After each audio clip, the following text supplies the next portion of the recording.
Good morning, and we are live with Mike Cahill out of Atlanta, Georgia. Boy, it's always a great pleasure to be talking to him. This guy is on fire in the mobile marketing industry and just marketing, period. He does it all. He's got it all going on, and it's a great pleasure and opportunity. My name is Kerry Miller, and we're going to have the opportunity to spend the next few minutes with Mike and share some things with you, and so that you can help make a decision on if mobile marketing is the direction you need to go. Good morning, Mike. Hey, good morning, Kerry. How's life in Georgia? Is it hot there?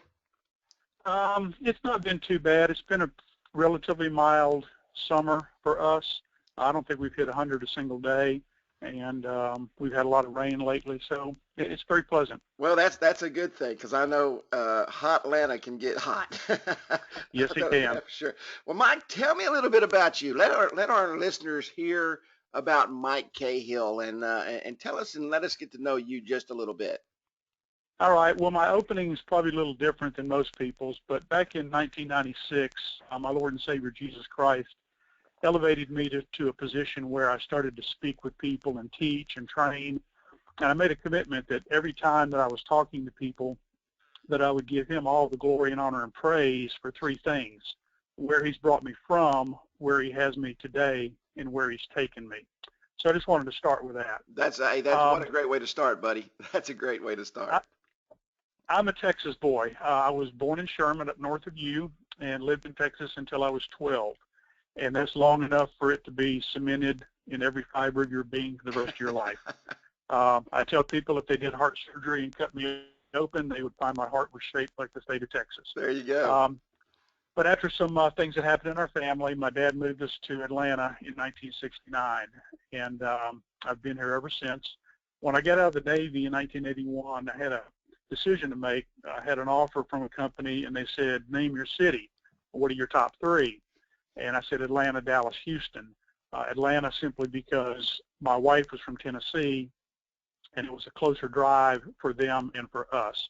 And so that's why we ended up here instead of Dallas.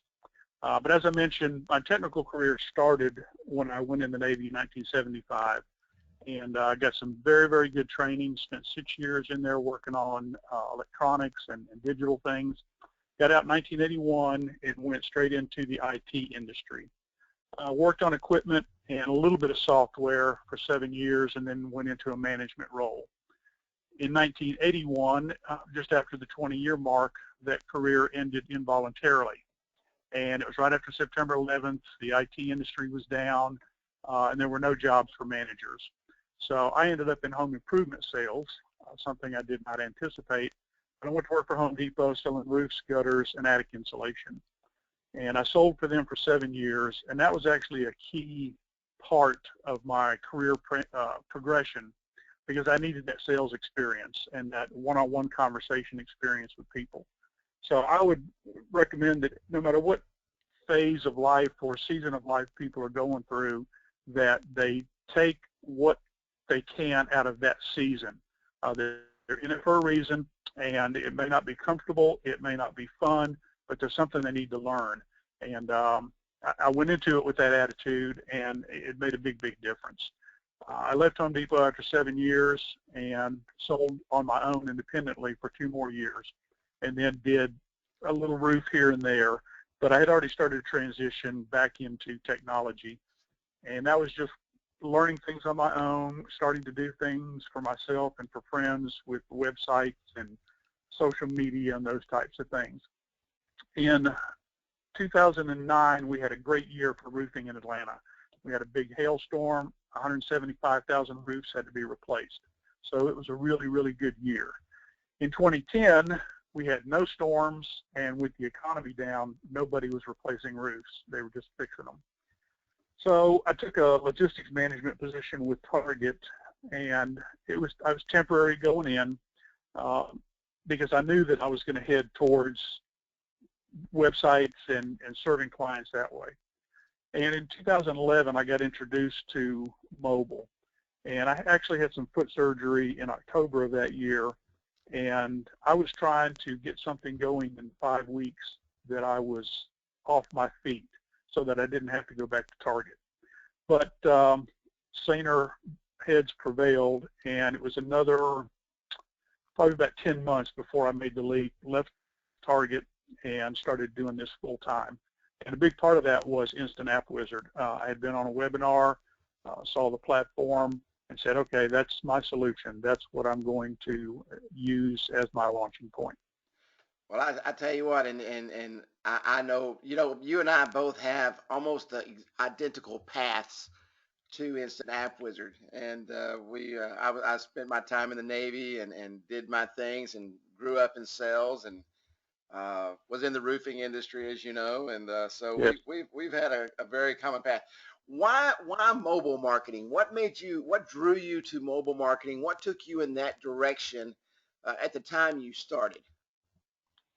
I have always been a voracious consumer of education. I didn't particularly like school. I was bored most of the time because they were teaching me stuff I didn't care about and not teaching me stuff I was interested in. But I've always been big on education.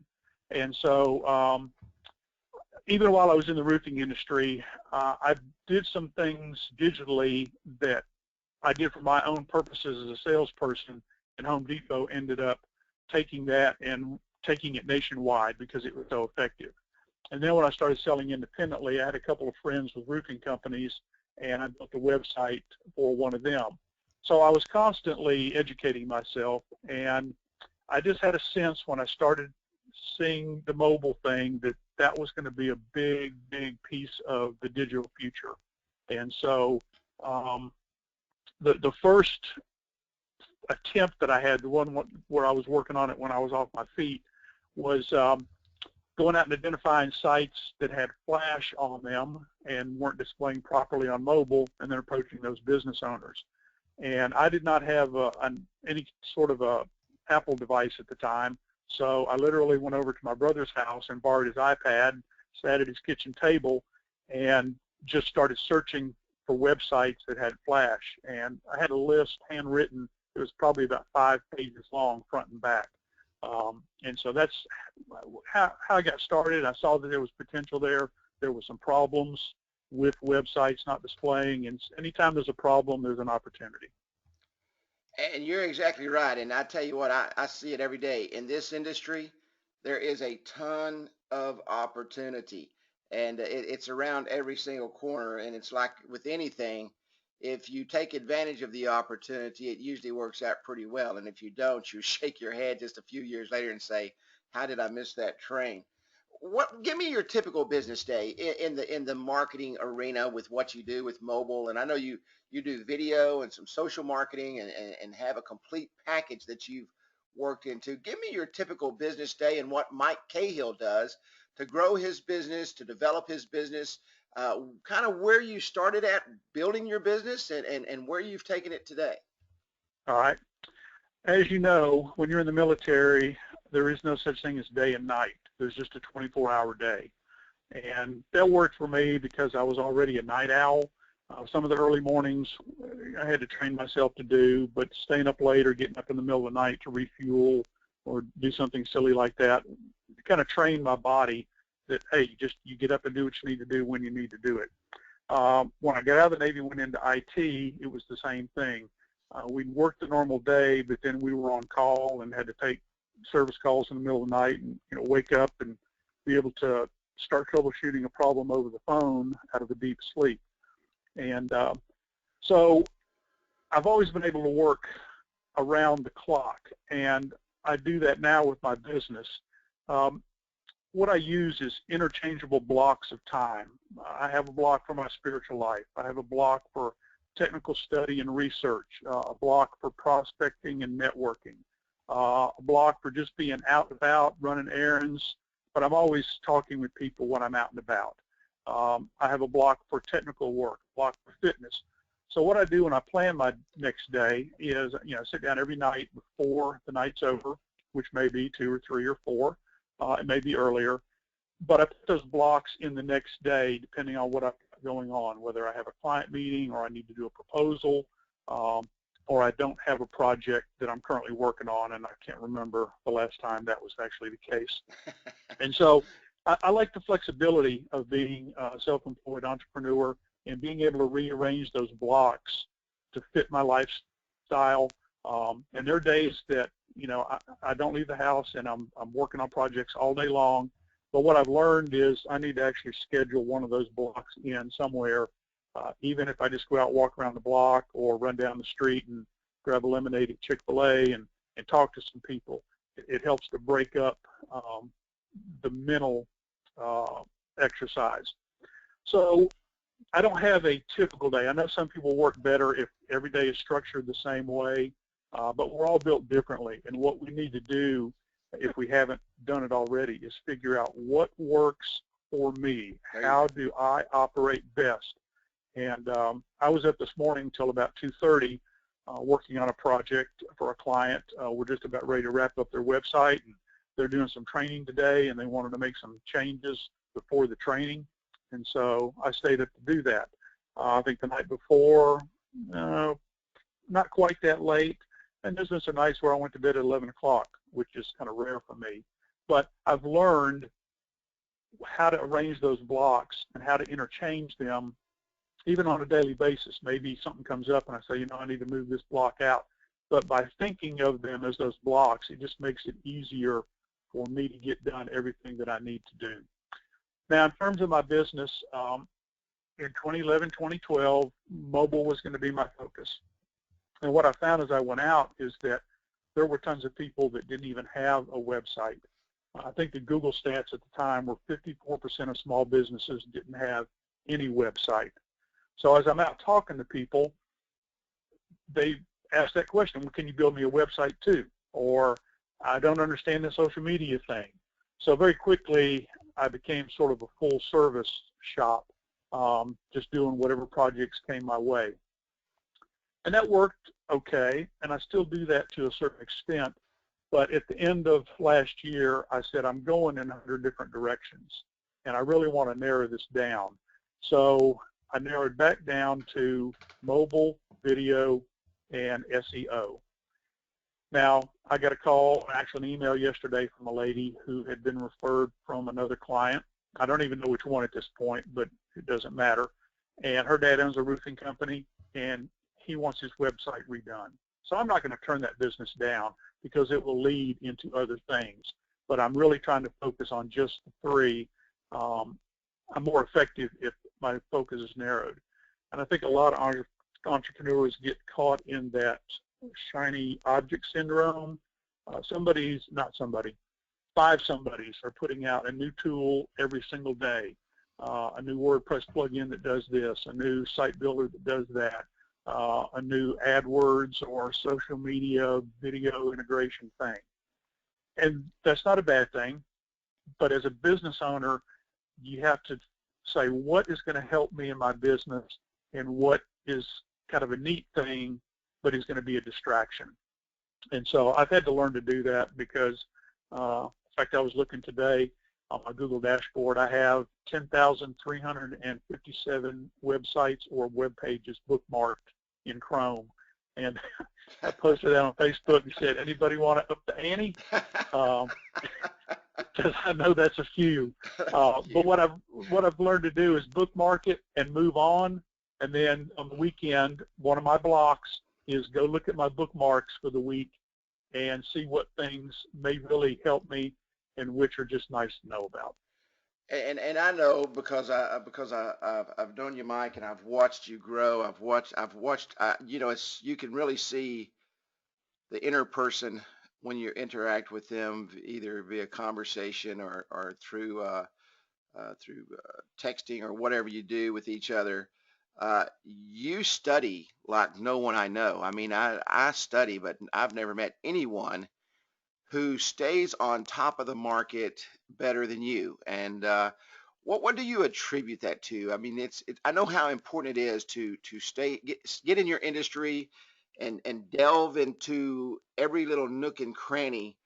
And you do that better than anybody I know. What do you attribute that to, and how important is that to your mobile marketing business to do just that? And I know you was talking about the blocks and how you set aside that time and you make that happen. But what in your mind triggers you to make that happen, know you have to stay on top, and how does that help you grow your business, your mobile marketing business?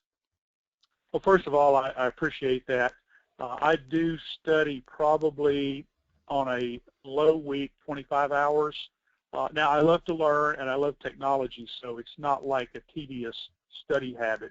If you're, going to school and you got to take statistics to graduate, and you just kind of muddle your way through it.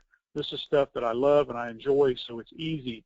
But the first thing that I do is I use tools to curate the content that I'm interested in. I have a lot of Google Alerts set up, and if people aren't familiar with that, go to your Google account or just search Google Alerts. You log in with your Gmail address, and then you can set up an alert based on a keyword. And what I like about it is you can't do 5 keywords. You can only do 1 keyword or keyword phrase. And then I have a folder, Gmail alert or Google Alerts. So every day it's dumping basically a digest into that folder. I've got one for mobile marketing. I've got one for mobile websites. I've got one for SEO. I've got one for social media. And I can quickly scan through that and say which articles are of interest to me today, right now, what's going to help me. And the ones that I don't read are still in that folder, and I can always go back and look at that.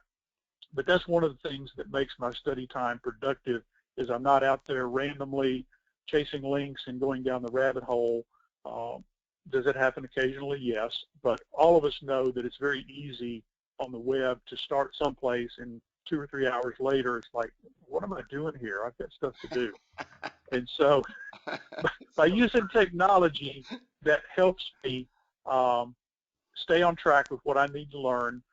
And what it does for me as a business owner is when I go talk with somebody, I like to keep my conversation at a general level. If you start getting too technical with people, you can see their eyes just glaze over and you've lost them. But when you have that repository of knowledge in your brain, you can answer questions. They see you as an expert. They see you as somebody who will be able to solve the problem that they have. I just picked up a new client Tuesday. I'm not going to talk about the industry, but it's probably about on the surface, a $5,000 project. And then there's going to be some residual income that comes after we do the initial phase. And I met them at a networking event, sat across the table from them. She said, send me a proposal. I sent the proposal about a day and a half. And I use a program called Google, what's it called? Sidekick.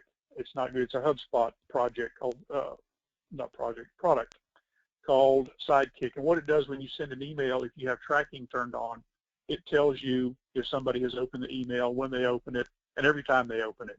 And so she opened up my email 15 times in a 2-day period. So I knew that the business was going to be closed. She called me, said, let's get together and do this. And I had done an analysis of their online presence and had about 30 observations. And part of that came from doing the study and knowing what tools to use to quickly analyze what somebody has, what they don't have, what they need, what they don't need, and then feed that back to them. So she saw me as an expert that could solve her problem, and so I didn't really have to do any selling. I was just a consultant providing information based on those hours of study that I had done. So I used to do some network marketing, and you always learn, for every 10 no's, you're going to get a yes, and you have to put in the time on the no's. Well, it's the same thing with the study. When you study, you're getting paid for that. You may not be getting paid each time you study, but there is business at the end that you will get because you did study. And so that's my philosophy on that. And what a great philosophy it is, and obviously pulling in $5,000 deals, and I know that you're extremely successful in what you do. Your discipline is phenomenal, and your work ethic is above and beyond. But it obviously pays off, and that's what so many people don't understand. It's almost like walking into a room sometimes, and you're standing 60 foot away from the wall, and hope you hit that little quarter-inch circle. you've got to put in the time, and I know you do, Mike, and I appreciate you so much and respect you for that. Tell me, why did you choose the Instant App Wizard program to build your apps and start developing your mobile marketing presence with that platform? What turned you on to that, and what drew you to it, and why you made that decision to use that product? Well, Terry, like you, I have looked at every mobile platform out there, and there are some that had really great results. And I'm pretty technical, but when I got in there, it's like, this is going to take me forever just to do this one thing. There are so many options. Every little thing you can tweak this and that, and for every function that you wanted, there was 20 things you had to mess with. And what I liked about InstantAppWizard, it was fast, it was simple, and it produced great results. There's a ton of design flexibility, especially with version 2.0, and functionality. And so it's got everything that you need without being cumbersome or getting you bogged down just trying to build one. And I don't build them as fast as you do, but the capability is certainly there that you can knock out as many as you want. And what I will often do, my wife still works for Home Depot, and I take her to work every day, and it's a whopping 1 mile commute. So it takes me about 2.5 minutes to take her to work and come back home. But I drive through the parking lot every morning and every afternoon, and I pick her up with my digital recorder in hand. And if there is a vehicle there with a phone number, an email address, a web address, I grab it. If they've got a logo on their magnet or on their truck, I pull the phone out and I take a picture of it. I can come home. The picture is already on my Google Drive when I get back to the house. I pull it down, crop it, stick it in what I call a mock-up, and I will text that to that contractor and say, here's a mock-up of your mobile website. And, you know, I'll introduce myself. I saw your truck at Home Depot this afternoon, and here's a mock-up. I don't even try to sell them. It's just like, here's who I am or how I know about you, and here's what you need. And then I leave it at that. And because I typically send that by text to them, then their phone number is already in my phone and automatically goes into my Google contacts. So it makes the follow-up piece easy. But I couldn't do that with those other platforms. Just come home and in 5 or 10 minutes have a text off to them that's got their logo and their basic information in it. Well, it is a simple system, and you're right. I'm not a techno nerd either. I'm one of those guys that if it's not simple, it's hard for me to do. I've looked at hundreds and hundreds of platforms, and the very reason I chose that Instant App Wizard, and it was the simplicity and the ability to quickly produce a quality product that I was proud of. For one, I think that's the most important thing is be proud of your production and be able to sell it out. What a great little testimony of how you prospect, driving through the parking lot, building those demo apps, and shooting those out to them. That's a great way to do that, man. That's the first time I've heard of kind of doing it that way. But man, what a great idea that is. Um, Let me ask you, and we'll wrap this up because I know you're an extremely busy man, probably much more busier than I am. Where do you see the future of mobile, and where do you see your company going in the mobile marketing industry? There's a lot of buzz right now about wearables. They're here to stay, but I'm not actually a big fan of wearables. Other than when I used to watch Star Trek Next Generation, I was fascinated by the fact that they could ask the computer a question and the computer would spit the answer back to them. I said, I cannot wait till we get to that day and time. Well, we're here. We can do that. But you cannot watch a video on a watch. You cannot view a map on a watch. So even though wearables are here to stay, they've got a small niche audience and a small niche purpose. So we're still going to have handheld devices for a long, long time. You can watch your videos and you can look at your map directions and you can look at your pictures and those types of things. So if anybody thinks that wearables are going to replace handheld devices, they're sadly mistaken. They're here to stay. But that being said, I've learned, I guess, through all my years in technology, that because it changes so fast, not to get locked into any one thing. Ride the wave that's there and ride it for everything you can, but be willing to change when something new comes along. I know within our platform, when 2.0 came along, there were people that were scared to transition over to it simply because they were familiar with the old. And of course, I had raised my hand to be one of the beta testers because I wanted access to the newest thing as soon as I could get it. So we're going to have devices in our hands that need mobile websites. And I don't think that we're anywhere close to the crest yet. So there's still massive opportunity for people to jump in and make a bunch of money. And I used to be a very shy, quiet person, and people that know me now dispute that, but they didn't know me then. And the Lord took me through a process to get me opened up to where I could talk to people. And I never made a lot of money in network marketing, but I learned a ton of things that I needed to know, and especially when it came to relating to people. So there's not a place I go these days that I don't start a conversation with somebody. And it's not always about business, but I always start a conversation.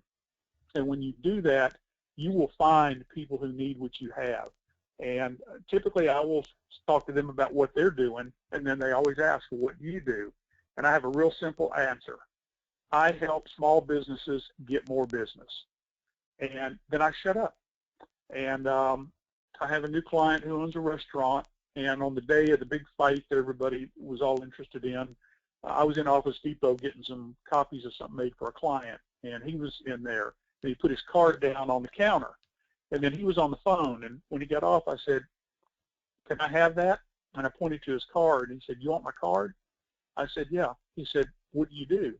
And I said, I help small businesses get more business. He said, I need that. Let's talk. And so he's now a client. So I guess what I would say is stay on top of the trends, but grab a hold of what you can run with, and then just be conversational and casual with people. Don't be a salesperson. Don't think that you have to give a technical dissertation. Just tell them what you have that they need, and they will chase you down. Michael Cahill, you are an amazing man. You just don't know how much I appreciate you and taking a half hour out of your day, because I know what your days are like, to come on with me and share. I mean, I'm fixing to share this with the world. And your testimony of your life, your testimony of your business, your testimony of how you live and what you do was just amazing. And I cannot wait to get this information posted out there. First and foremost, I want to thank you for being Mike Cahill. Secondly, I want to thank you for being a part of the InstantAppWizard family, because I know you help so many people. Well, just real quick before I close, Mike is in our Facebook group, and Mike is constantly posting his educational information that he derives through his searches and the technology that he uses there. So Mike Cahill is not just Mike Cahill. Mike Cahill is a part of a lot of people's lives.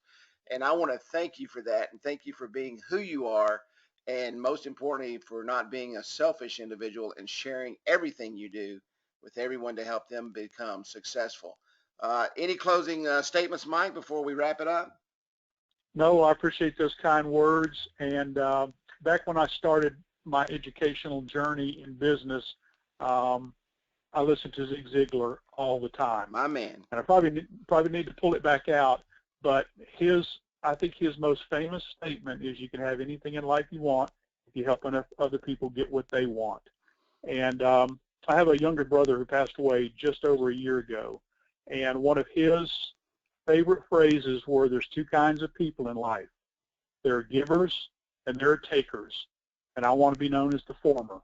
And we came out of kind of a rough upbringing, but I think it caused both of us to choose to be givers rather than takers because of some things that we saw. And so that's all I'm trying to do. Ladies and gentlemen, Mike Cahill from Atlanta, Georgia, and he is a giver, a great giver, and we're blessed. Each and every one of us are blessed to be a part of your life so that you can share those things with us, and we're blessed that you're a part of our lives each and every day, and I want to thank you for that. Mike Cahill, you have a great day, my friend.